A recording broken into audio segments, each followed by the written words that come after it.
Well, doctors at UAB say our COVID cases statewide have been rising slightly ever since we saw a dip in mid-September. They say hospitalizations are stable and we are not seeing the surge we saw in July. But due to rising positivity rates the past 2 weeks, our state is now one of the states in the red zone, which is a cause for concern. Dr. Marrazzo says a new Harvard study ranked us at number 11 nationwide, with number 1 being the worst. As some of our local school districts plan to have more in-person learning, Dr. Marrazzo says it is crucial that schools are transparent.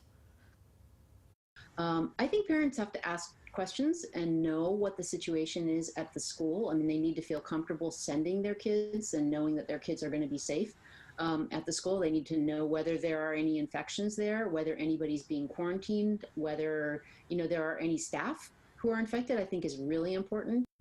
She added the fact that we had no spike after Labor Day, which is great news, and that masking played a huge role in that.